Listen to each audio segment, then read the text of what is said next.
which means the consumers ultimately, sorry, Nyota, will ultimately, because the discos are not going to raise money through any other way than charging the consumers for what they have consumed.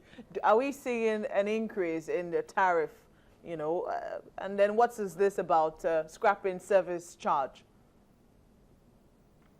Well, clearly in this industry, I think we have to tell ourselves the truth clearly, that all costs are borne by consumers, whether turbine, whether pipeline, whether it is a network, whether it's meter transformer.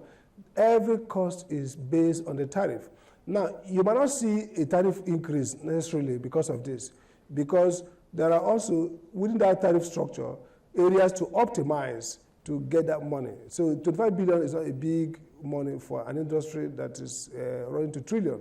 So what I can say now is that there's a commitment to take back that 25 billion after paid by the CBN, but we're going to structure it within the tariff and see what it shows us. But there's no arguing the point that if debts were incurred by distributors or by generators to serve customers, and those debts are legitimate, and not that they are debts that should have been paid or was budgeted for and somebody ate the money, that the power sector will always find a way to pay the debt. It may be spread over 20 years so that the impact might be just minimal to the market, but essentially it's better for the consumers that we get more gas and get capacity and supply quality electricity under a reduced pricing than to allow 85 billion to destroy the confidence of the market and not get gas and not increase capacity.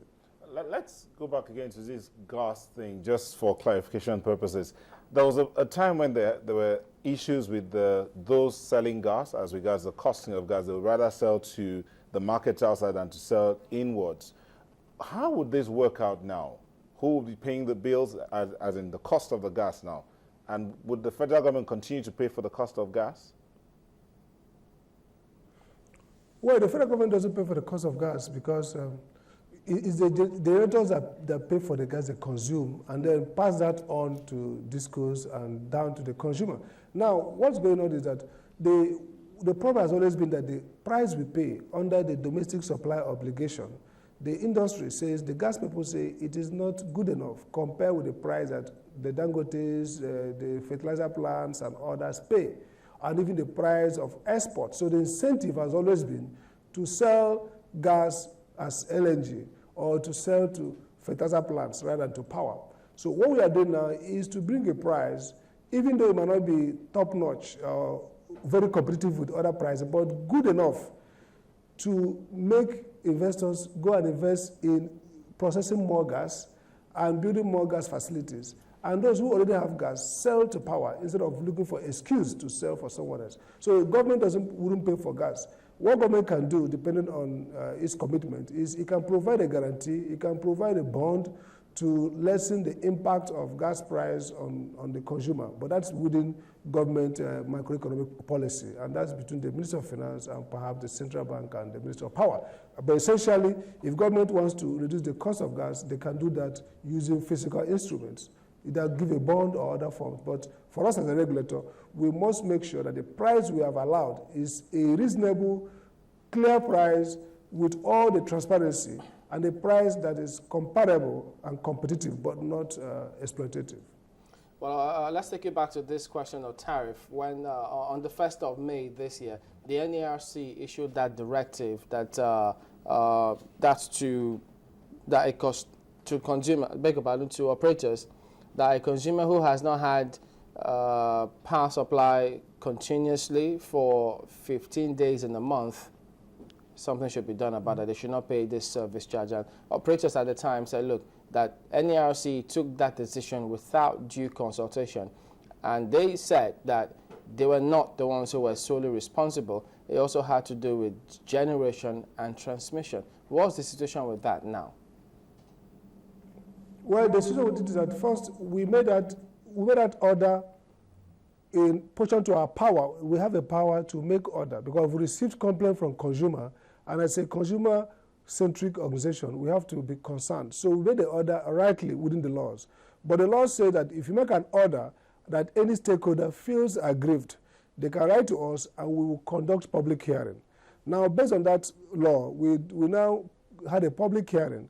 And the issue is that the discos feel that some of the outages is not their problem. Some arise because there's no power to sell, some because there's a transmission failure. And that if we slam them with forfeiture of fixed charge, that is very punitive. Now, some consumer group says no, but you can't ask us to pay for fixed charge without power for 30 days. It's something wrong, it's unfair.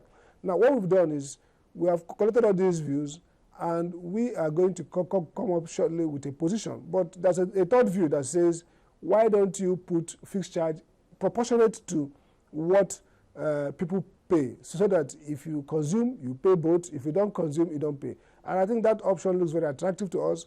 We are looking at the physical implication of that, and perhaps very shortly we'll come up with a position that the critical thing is that we don't want consumers to be exposed to making payments without receiving supply, and that becomes an incentive for discos not to come up quick to repair faults that they can repair.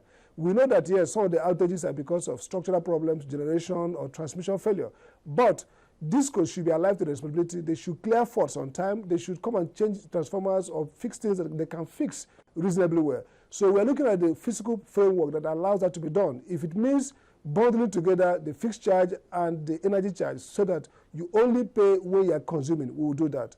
Bottom line is that this is regulation. You have to use best evidence. You have to look at all the possible scenario, and then you make a judgment for public interest. So we are really reviewing that, and very shortly we will come out with a position. All right, thank you for speaking with us today. Dr. Sam Amadi is the chairman of the Nigeria Electricity Regulatory Commission. Well, let's go.